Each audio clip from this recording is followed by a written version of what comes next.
Once again, my beloved Cincinnati Bengals made an early exit in the first round of the playoffs for the 4th straight year. I was hoping to do this video sometime in, I don't know, February, but since the Bengals season is over, I'm here to recap it. The team finished with a record of 10-6-1 and for the 4th straight year had a winning record. They got big wins by sweeping the Baltimore Ravens this season, embarrassing Johnny Manziel, and getting a huge Monday night win over the Denver Broncos to send themselves to the playoffs for the 4th straight year. However, the team lost big games this season. The Patriots absolutely crushed them on a Sunday night, the Steelers demolished them in their first meeting, the Browns humiliated the Bengals on the Thursday night game, and the Colts blanked them one game and then ended their season in the other. These losses really play into the bigger picture of the Bengals, that being the inconsistency of the team this season. You went into every week wondering if they would be on or off, as one week they would look like legitimate contenders, and follow that by performance that made them look like absolute pretenders. Another huge factor this season was the amount of injuries that plagued the team this year.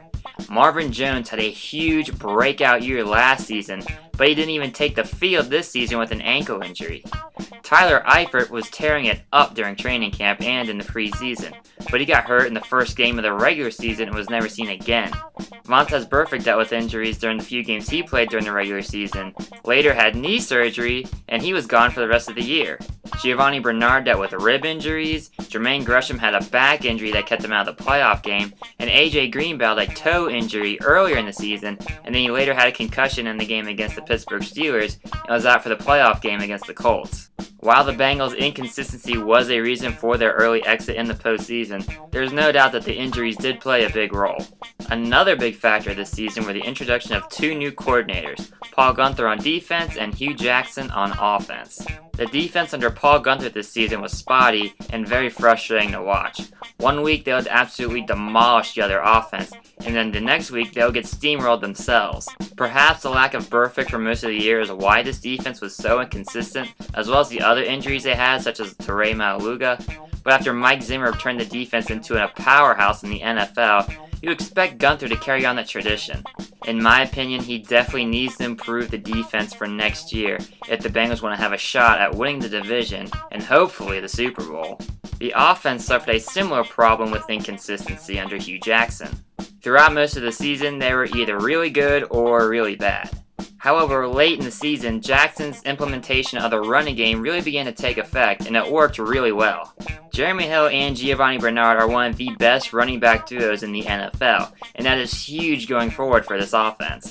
If the Bengals can establish a running game much more often next season like they did toward the end of this season, then that'll take pressure off of Dalton as well as open up the passing game. That will be a key factor in determining how good this offense can be next season. So how do I rate this season for the Bengals? Well, if you just look at the win-loss record, you have to say it was a success in that they had a winning season and made the playoffs for a 4th straight year. However, we're looking at the bigger picture, and the fact that they made the playoffs 4 years in a row and lost all 4 times makes this season a huge disappointment. The goal of every NFL team is to win the Super Bowl, and in order to win the Super Bowl, you have to win playoff games, and the Bengals, for the 4th straight year, did not win a playoff game.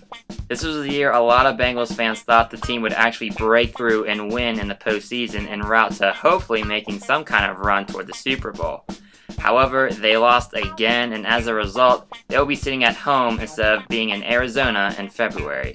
If the Bengals do in fact win in the playoffs next season, it would have been 25 years, a quarter of a century since their last postseason victory.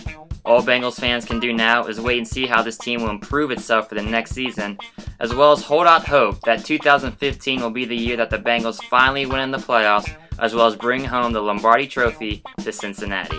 At least opening day is in about 3 months. Go Redlegs!